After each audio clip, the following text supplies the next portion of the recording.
ख्वाब ਉਹ ਨਹੀਂ ਜਿਹੜੇ ਰਾਤ ਤੁਸੀਂ ਸੁੱਤੇ ਹੋਏ ਦੇਖਦੇ, ख्वाब ਉਹ ਨੇ ਜਿਹੜੇ ਤੁਹਾਨੂੰ ਸਾਰੀ ਰਾਤ ਸੌਣਾ ਦੇ। ਉਹਦੇ ਦਿਲ 'ਚ ਉੜਨ ਦੀ ਖੁਆਹਿਸ਼ ਇੱਕ ਪੰਛੀ ਨੂੰ ਵੇਖ ਕੇ ਪੈਦਾ ਹੋਈ ਤੇ ਇਹ ਖੁਆਹਿਸ਼ ਇੱਕ ਜਜ਼ਬੇ ਦੀ ਸ਼ਕਲ ਲੈ ਗਈ ਜਦੋਂ ਉਹਨੇ ਪੇਪਰ 'ਚ ਪਹਿਲੀ ਦਫਾ ਬਰਤਾਨਵੀ ਲੜਾਕੇ ਹਥਿਆਰਾਂ ਦੀ ਤਸਵੀਰ ਦੇਖੀ ਤੇ ਉਹਨੂੰ ਆਪਣਾ ਮਕਸਦ ਹਯਾਤ ਬਣਾ ਲਿਆ। ਸਤਿ ਸ਼੍ਰੀ ਅਕਾਲ, ਨਮਸਤੇ, अस्सलाम वालेकुम। मैं ਤੁਹਾਡੀ ਹੋਸਟ ਅਲੀਨਾ ਤੇ ਤੁਸੀਂ ਵੇਖ ਰਹੇ ਹੋ ਇੰਡੋਜ਼ ਟੀਵੀ ਆਸਟ੍ਰੇਲੀਆ। ਅੱਜ ਅਸੀਂ ਗੱਲ ਕਰਾਂਗੇ ਭਾਰਤ ਦੇ ਇੱਕ ਛੋਟੇ ਜਿਹੇ ਪਿੰਡ 'ਚ ਛੋਟੇ ਜਿਹੇ ਘਰ 'ਚ ਰਹਿਣ ਵਾਲੇ ਇੱਕ ਲੜਕੇ ਦੀ, ਜਿਨੇ ਵਿਸ਼ਵ ਦੇ ਦੂਸਰੇ ਸਭ ਤੋਂ ਵੱਡੇ ਦੇਸ਼ ਦਾ ਰਾਸ਼ਟਰਪਤੀ ਬਣਿਆ। ਇਸ ਤੋਂ ਇਲਾਵਾ ਉਹਨੇ ਮਿਜ਼ਾਈਲ ਤੋਂ ਲੈ ਕੇ ਸੈਟੇਲਾਈਟ ਤੱਕ ਹਰ ਚੀਜ਼ ਬਣਾਈ। ਹਾਂਜੀ, ਅਸੀਂ ਗੱਲ ਕਰਾਂਗੇ ਅੱਜ ਭਾਰਤ ਦੇ ਐਰੋਨੈਟਿਕ ਸਾਇੰਸਦਾਨ APJ ਅਬਦੁਲ ਕਲਾਮ ਦੀ, ਜਿਹੜੇ 2002 ਦੇ ਵਿੱਚ ਭਾਰਤ ਦੇ ਰਾਸ਼ਟਰਪਤੀ ਬਣੇ। ਅਬਦੁਲ ਕਲਾਮ 15 ਅਕਤੂਬਰ 1931 ਦੇ ਵਿੱਚ ਤਾਮਿਲਨਾਡੂ ਦੇ ਇੱਕ ਛੋਟੇ ਜਿਹੇ ਪਿੰਡ ਰਾਮੇਸ਼ਵਰਮ 'ਚ ਪੈਦਾ ਹੋਇਆ।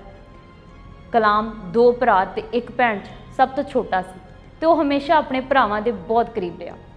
ਅਬਦੁਲ ਕਲਾਮ ਦੇ ਅੱਬੂ ਇੱਕ ਮਸਜਿਦ ਦੇ ਵਿੱਚ ਇਮਾਮ ਸੀ ਤੇ ਉਹਨਾਂ ਦੇ ਕੋਲ ਇੱਕ ਛੋਟੀ ਜਿਹੀ ਕਸ਼ਤੀ ਸੀ ਜਿਹਦੇ ਵਿੱਚ ਉਹ ਹਿੰਦੂਆਂ ਨੂੰ ਨਹਿਰ ਦੀ ਇੱਕ ਤਰਫੋਂ ਦੂਸਰੀ ਤਰਫ ਲੈ ਕੇ ਜਾਂਦੇ ਸੀ। ਕਲਾਮ ਦੇ ਮਾਲੀ ਹਾਲਾਤ ਉਹਨਾਂ ਦਿਨਾਂ 'ਚ ਠੀਕ ਨਹੀਂ ਸੀ, ਇਸ ਲਈ ਉਹਨੂੰ ਆਪਣੀ ਇਬਤਦਾਈ ਤਾਲੀਮ ਲਈ ਇੱਕ ਨਿਊਜ਼ਪੇਪਰ ਵੇਚ ਕੇ ਆਪਣਾ ਗੁਜ਼ਾਰਾ ਕਰਨਾ ਪਿਆ।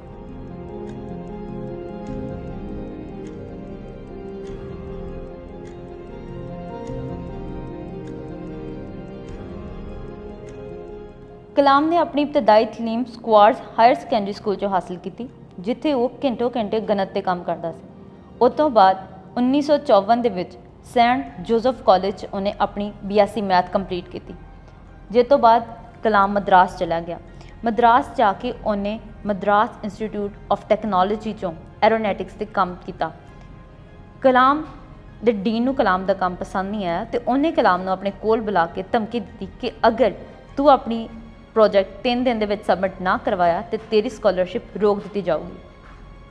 ਕਲਾਮ ਨੇ ਆਪਣਾ ਬਿਹਤਰੀਨ ਪ੍ਰੋਜੈਕਟ ਪੇਸ਼ ਕੀਤਾ ਜਿਹੜਾ ਸਾਰੇ ਸਟੂਡੈਂਟਸ ਸਭ ਤੋਂ ਬੈਟਰ ਸੀ ਤੇ ਕਲਾਮ ਦੇ ਡੀਨ ਨੇ ਉਹਨੂੰ ਇਹ ਰਿਮਾਰਕਸ ਦਿੱਤੇ ਕਿ ਮੈਂ ਤੇਰੇ ਤੇ ਪ੍ਰੈਸ਼ਰ ਇਸ ਵਜ੍ਹਾ ਤੋਂ ਪਾਇਆ ਸੀ ਕਿਉਂਕਿ ਮੈਨੂੰ ਪਤਾ ਸੀ ਕਿ ਤੇਰਾ ਪੋਟੈਂਸ਼ੀਅਲ ਇਹ ਤੋਂ ਕਿਤੇ ਜ਼ਿਆਦਾ ਵਾ।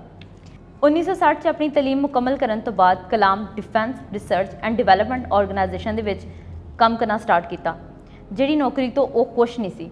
ਉਸ ਤੋਂ ਬਾਅਦ 1969 'ਚ ਉਹਨੂੰ ਇੰਡੀਅਨ ਸਪੇਸ ਰਿਸਰਚ ਆਰਗੇਨਾਈਜੇਸ਼ਨ ਦੇ ਵਿੱਚ ਟ੍ਰਾਂਸਫਰ ਕਰ ਦਿੱਤਾ ਗਿਆ, ਜਿੱਥੇ ਉਹਨੇ ਵਿਕਰਮ ਸਰਭਾਈ ਦੇ ਨਾਲ ਕੰਮ ਕੀਤਾ ਤੇ ਇੰਡੀਆ ਦਾ ਸਭ ਤੋਂ ਪਹਿਲਾ ਸੈਟੇਲਾਈਟ ਲਾਂਚ ਕੀਤਾ।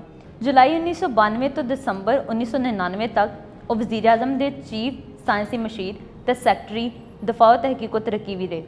ਪੋਖਰਾ-2 ਜੋਹਰੀ ਤਜਰਬੇ ਦੇ ਦੌਰਾਨ ਕਲਾਮ ਨੇ ਆਪਣੀਆਂ ਸਿਆਸੀ ਤੇ ਤਕਨੀਕੀ ਕਾਰਕਰਦਗੀਆਂ ਵੀ ਇਸਤੇਮਾਲ ਕੀਤੀਆਂ। ਕਲਾਮ ਨੇ ਜਾਂਚ ਦੇ ਮਰਹਲੇ ਦੇ ਦੌਰਾਨ ਚੀਫ ਪ੍ਰੋਜੈਕਟ ਆਰਡੀਨੈਂਸ ਦੇ ਹੈਸੀਅਤ ਨਾਲ ਵੀ ਕੰਮ ਕੀਤਾ।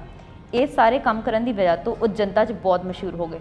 ਕਲਾਮ ਦੀ ਜ਼ਿੰਦਗੀ ਦੇ ਵਿੱਚ ਸਭ ਤੋਂ ਵੱਡਾ ਮੋੜ ਆਇਆ 10 ਜੂਨ 2002 ਨੂੰ, ਜਦੋਂ ਨੈਸ਼ਨਲ ਡੈਮੋਕ੍ਰੈਟਿਕ ਅਲਾਇੰਸ ਨੇ ਉਹਨਾਂ ਨੂੰ ਰਾਸ਼ਟਰਪਤੀ ਭਵਨ ਲਈ ਨੋਮੀਨੇਟ ਕੀਤਾ। ਸਮਾਜਵਾਦੀ ਪਾਰਟੀ ਤੇ ਨੈਸ਼ਨਲ ਕਾਂਗਰਸ ਨੇ ਇਹਦਾ ਸਮਰਥਨ ਕੀਤਾ ਤੇ 25 ਜੁਲਾਈ 2002 ਨੂੰ ਕਲਾਮ ਭਾਰਤ ਦੇ 11ਵੇਂ ਸਦਰ ਮੁੰਤਖਬ ਹੋਏ, ਜਿਨ੍ਹਾਂ ਨੂੰ highest civil honour Bharat Ratna award ਵੀ ਦਿੱਤਾ ਗਿਆ। ਉਹ ਪਹਿਲੇ ਸਾਇੰਸਦਾਨ ਸੀ ਜਿਨ੍ਹਾਂ ਨੂੰ ਰਾਸ਼ਟਰਪਤੀ ਭਵਨ ਦਿੱਤਾ ਗਿਆ ਤੇ ਉਹ ਹਮੇਸ਼ਾ ਜਨਤਾ ਦੇ ਵਿੱਚ ਲੋਕਾਂ ਦੇ ਰਾਸ਼ਟਰਪਤੀ ਦੇ ਨਾਮ ਤੋਂ ਜਾਣੇ ਜਾਂਦੇ ਸੀ। ਕਲਾਮ ਆਪਣੀ ਜ਼ਿੰਦਗੀ ਦੇ ਵਿੱਚ ਬਹੁਤ ਸਾਰੇ ਸਪਿਰਿਚੁਅਲ ਲੀਡਰਸ ਦੇ ਨਾਲ ਅਟੈਚ ਸੀ, ਜਿਨ੍ਹਾਂ 'ਚੋਂ ਇੱਕ ਪ੍ਰਮੁੱਖ ਸਵਾਮੀ ਲਈ ਉਹਨਾਂ ਨੇ ਆਪਣੀ ਇੱਕ ਕਿਤਾਬ ਲਿਖੀ ਟ੍ਰਾਂਸੈਂਡੈਂਸ, ਜਿਸ ਕਿਤਾਬ ਦੇ ਵਿੱਚ ਉਹਨਾਂ ਨੇ ਲਿਖਿਆ ਕਿ for great man religion is a way of making friend but the small people make religion a fighting tool, ਕਿ ਵੱਡੇ ਲੋਕ ਮਜ਼ਹਬ ਨੂੰ ਦੋਸਤੀਆਂ ਤੇ ਨਵੇਂ ਰਿਸ਼ਤੇ ਤਲਾਸ਼ ਕਰਨ ਲਈ ਇਸਤੇਮਾਲ ਕਰਦੇ, ਲੇਕਿਨ ਛੋਟੇ ਲੋਕ ਮਜ਼ਹਬ ਦੇ ਨਾਮ ਤੇ ਸਿਰਫ ਲੜਾਈਆਂ ਕਰਦੇ। 24 ਜੁਲਾਈ 2012 ਦੇ ਵਿੱਚ ਉਹਨਾਂ ਨੂੰ ਦੁਬਾਰਾ ਰਾਸ਼ਟਰਪਤੀ ਭਵਨ ਲਈ ਨੋਮੀਨੇਟ ਕੀਤਾ ਗਿਆ, ਲੇਕਿਨ ਇਸ ਦਫਾ ਕਲਾਮ ਨੇ ਆਪਣਾ ਨਾਮ ਵਾਪਸ ਲੈ ਲਿਆ ਕਿਉਂਕਿ ਉਹ ਚਾਹੁੰਦੇ ਸੀ ਕਿ ਉਹ ਆਪਣੀ ਜ਼ਿੰਦਗੀ ਦੇ ਵਿੱਚ ਟੀਚਿੰਗ ਨੂੰ ਐਜ਼ ਅ ਪ੍ਰੋਫੈਸ਼ਨ ਲੈ ਕੇ ਚੱਲਣ। ਇਸ ਵਜ੍ਹਾ ਤੋਂ ਉਹਨਾਂ ਨੇ ਸਦਾਰਤ ਤੋਂ ਰੁਖਸਤ ਲੈਣ ਤੋਂ ਬਾਅਦ ਕਈ ਯੂਨੀਵਰਸਿਟੀਜ਼ ਦੇ ਵਿੱਚ ਵਿਜ਼ਿਟਿੰਗ ਪ੍ਰੋਫੈਸਰ ਦੇ ਤੌਰ ਤੇ ਕੰਮ ਕੀਤਾ।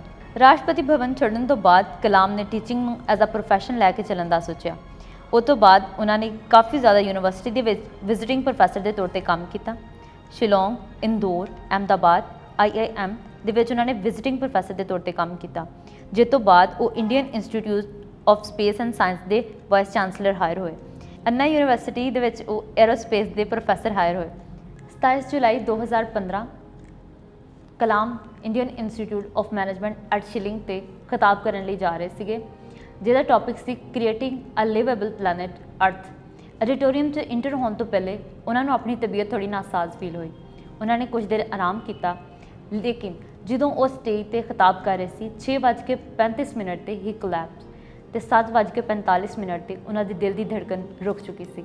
ਕਲਾਮ ਨੇ ਆਪਣੀ ਜ਼ਿੰਦਗੀ 'ਚ ਸਭ ਤੋਂ ਜ਼ਿਆਦਾ ਕੰਮ ਯੂਥ 'ਤੇ ਕੀਤਾ ਤੇ ਉਹਨਾਂ ਨੇ ਬਹੁਤ ਸਾਰੀਆਂ ਕਿਤਾਬਾਂ ਲਿਖੀਆਂ ਜੋ ਕਿ ਯੂਥ ਨੂੰ ਇਨਸਪਾਇਰ ਕਰਦੀਆਂ ਸੀ, ਜਿਨ੍ਹਾਂ 'ਚੋਂ wings of fire, India 2020, ignited minds, the turning points. ਇਹ तमाम ਕਿਤਾਬਾਂ ਬਹੁਤ ਜ਼ਿਆਦਾ ਮਸ਼ਹੂਰ ਤੇ ਵੈਲਿਊਏਬਲ ਐਸੈਟਸ ਹਨ। ਕਲਾਮ ਨੇ ਆਪਣੀ ਜ਼ਿੰਦਗੀ 'ਚ ਆਪਣਾ ਸਾਰਾ ਕੰਮ ਨੌਜਵਾਨ ਨਸਲ ਦੀ ਪੜ੍ਹਾਈ ਲਈ ਕੀਤਾ ਤੇ ਉਹਨਾਂ ਨੇ ਬਹੁਤ ਸਾਰੀਆਂ ਕਿਤਾਬਾਂ ਲਿਖੀਆਂ ਜਿਹਦੇ ਵਿੱਚ ਉਹ ਲੋਕਾਂ ਨੂੰ ਸਾਇੰਸ ਦੀ ਤਰਫ ਲੈ ਕੇ ਆਉਣਾ ਚਾਹੁੰਦੇ ਸੀ, ਜਿਨ੍ਹਾਂ 'ਚੋਂ ਇੱਕ ਵਾ wings of fire, India 2020, ignited minds, turning point. ਇਹ ਸਾਰੀਆਂ ਕਿਤਾਬਾਂ ਯੂਥ ਦੇ ਵਿੱਚ ਬਹੁਤ ਮਸ਼ਹੂਰ ਹੋਈਆਂ।